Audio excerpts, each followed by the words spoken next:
Proyecto ruso del sueño.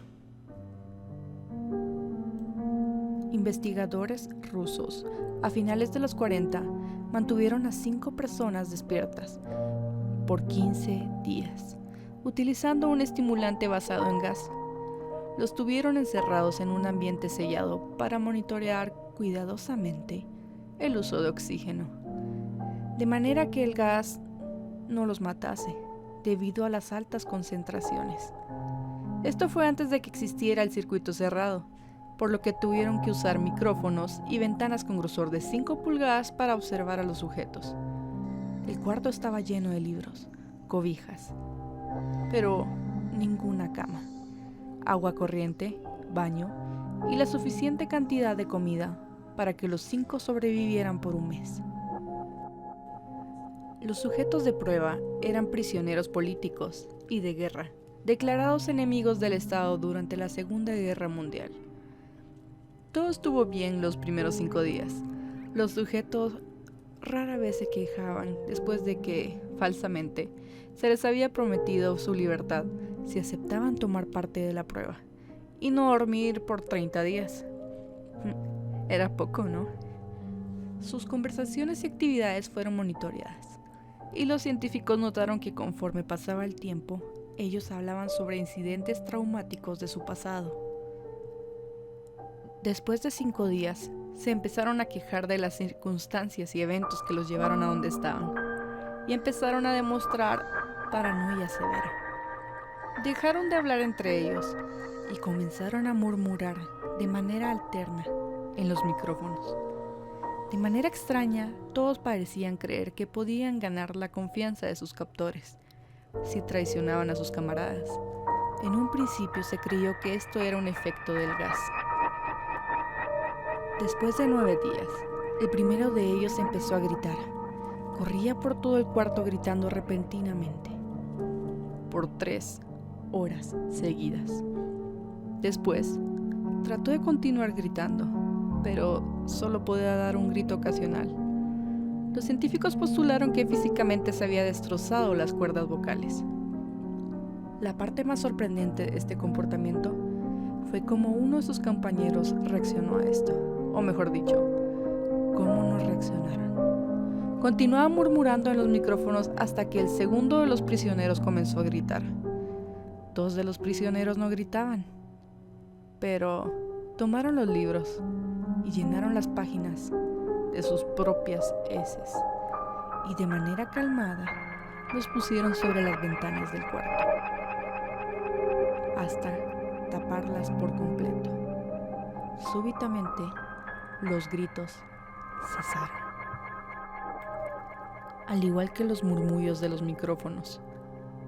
Pasaron otros 3 días.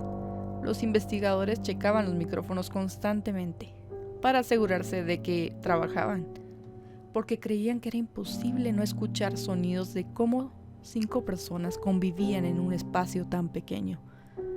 El consumo de oxígeno indicaba que los 5 debían seguir vivos. De hecho, el consumo de oxígeno era necesario para 5 personas que hacían ejercicio extenuante. En la mañana del 14º día, los investigadores hicieron algo que no debía hacerse para llamar la atención de los prisioneros. Utilizaron un intercomunicador dentro del cuarto, esperando provocar respuestas de los prisioneros, pues temían que estuviesen muertos o en estado vegetal. Anunciaron: abriremos el cuarto para probar los micrófonos. Aléjense de las puertas y acuéstense con las manos atrás en el piso, o se les disparará. Se le otorgará la libertad a uno de ustedes, si obedecen. Por su sorpresa, escucharon solo una frase con voz calmada: no queremos ser liberados. Hubo un gran debate entre los investigadores y fuerzas militares que financiaban el proyecto. Sin poder provocar más respuestas utilizando el intercomunicador, finalmente se decidió abrir el cuarto a la medianoche del día número 15.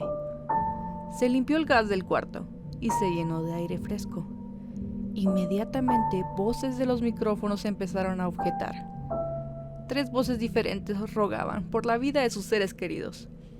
que encendieran el gas nuevamente. Se abrió el cuarto para sacar a los prisioneros.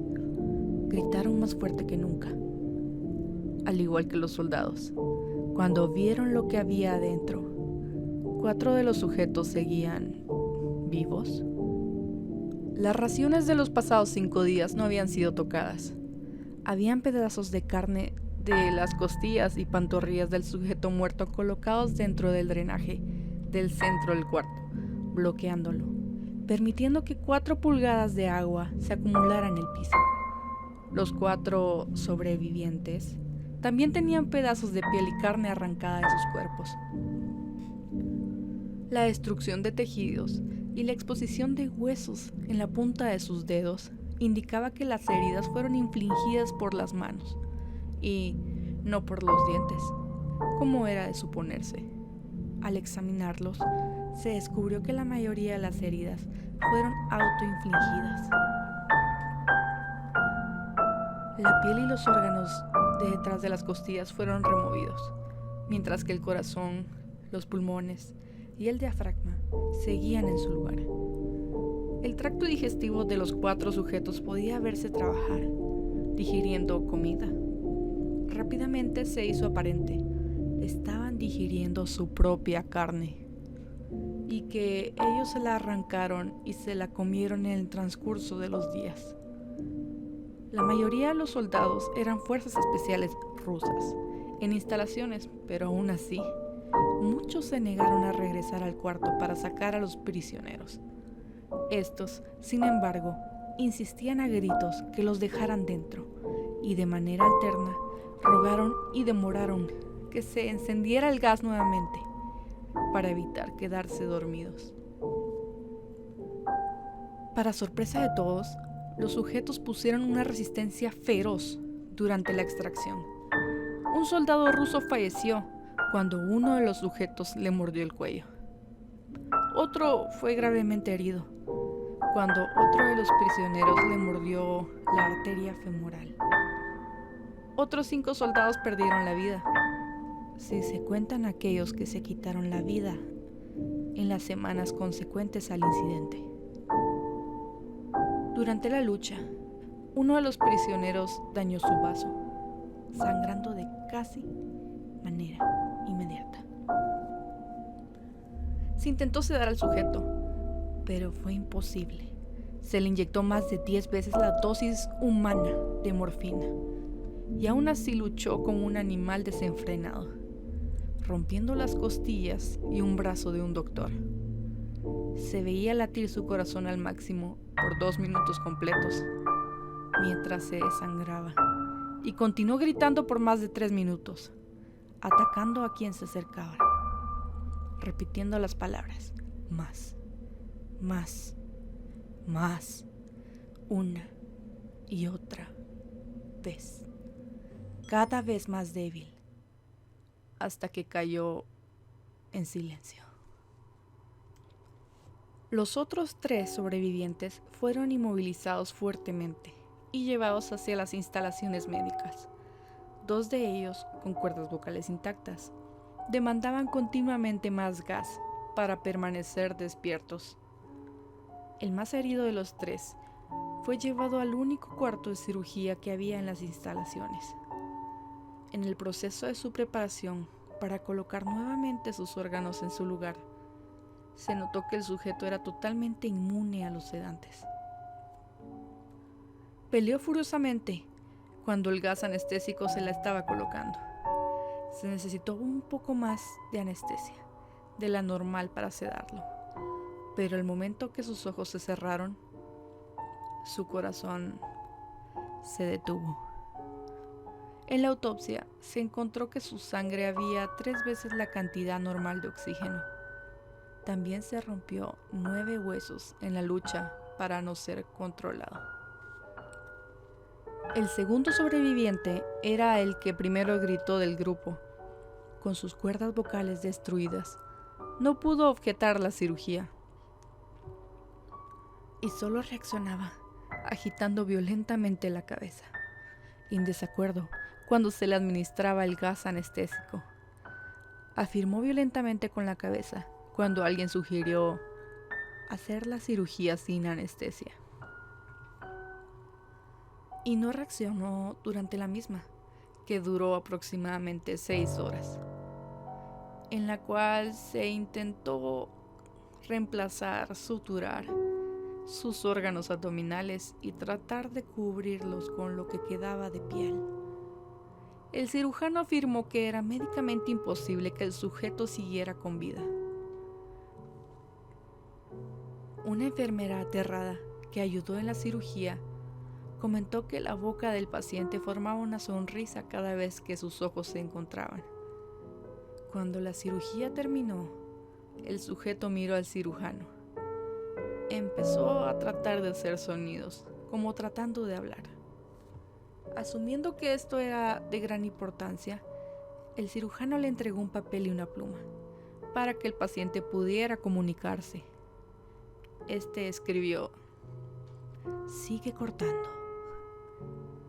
Se le hizo la misma cirugía sin anestesia a los otros 2 sujetos.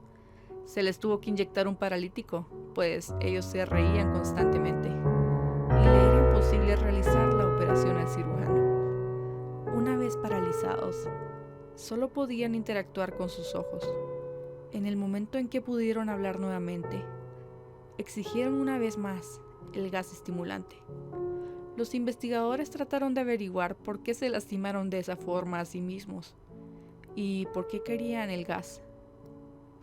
La única respuesta fue: debo permanecer despierto. Se reforzó a los 3 sujetos y los devolvieron al cuarto para esperar su destino. Los investigadores, enfrentando la furia de sus benefactores militares por haber fallado las metas del proyecto, consideraron dar eutanasia a los prisioneros. El comandante, un ex KGB, vio potencial en el proyecto y en su lugar decidió ver qué pasaría si ponían gas nuevamente. Los científicos se negaron rotundamente, pero al final tuvieron que aceptar. En preparación para ser sellados nuevamente, los prisioneros fueron conectados a un monitor de electroencefalograma para medir sus ondas cerebrales. Para sorpresa de todos, los 3 dejaron de pelear en el momento que se dieron cuenta que los regresarían al cuarto y al gas. En ese momento, era obvio que los 3 estaban haciendo un gran esfuerzo por mantenerse despiertos. Uno de los prisioneros estaba murmurando una canción. El sujeto mudo peleaba con sus ataduras, como si tratara de enfocarse en algo. El último sujeto mantenía su cabeza en la almohada y parpadeaba rápidamente. Siendo este el primero al que se le puso el electroencefalograma, la mayoría de los investigadores monitoreaban sus ondas cerebrales, con sorpresa. Eran normales la mayoría del tiempo, aunque algunas veces aparecía una línea recta de manera inexplicable. Parecía que repentinamente sufrían de muerte cerebral. Mientras analizaban los datos, una enfermera notó que los ojos del sujeto se cerraron. Sus ondas cerebrales cambiaron inmediatamente por las del sueño profundo. Luego se pusieron rectas y de manera simultánea su corazón se detuvo. El único sujeto que quedaba, que podía hablar, comenzó a gritar para que lo encerraran en ese momento. Sus ondas cerebrales mostraban las líneas rectas del sujeto que acababa de morir por quedarse dormido. El comandante dio la orden de sellar el cuarto con los 2 prisioneros dentro, junto con 3 de los científicos. Uno de los 3 inmediatamente tomó un arma y abrió fuego contra el comandante, matándolo de un tiro entre los ojos. Después apuntó al prisionero mudo y le voló el cerebro. Apuntó al prisionero que quedaba vivo, mientras los demás investigadores escapaban del cuarto.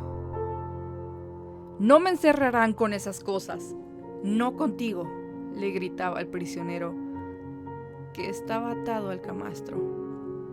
«¿Qué eres?», demandó. «Quiero saber». El prisionero sonrió.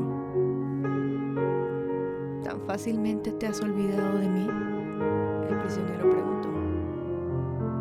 ¿Somos ustedes? Somos la locura que está encerrada en todos ustedes, rogando por libertad en cada momento de tu vida. Desde lo más profundo de tu mente animal, somos aquello de lo que escondes. Somos aquello de lo que tú escapas todas las noches. Somos lo que duermes y silencias y paralizas cuando te vas al cielo, donde no te podemos alcanzar. El investigador hizo una pausa, apuntó al corazón del prisionero y disparó. El electroencefalograma mostró una línea recta mientras el sujeto débilmente murmuró: casi tan libre.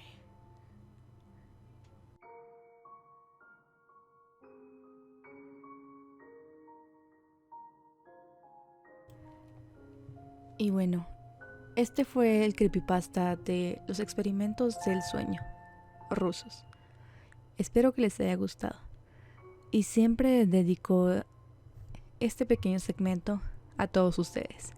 Muchas gracias por tomarse el tiempo de escuchar esta historia. O más bien, este creepypasta.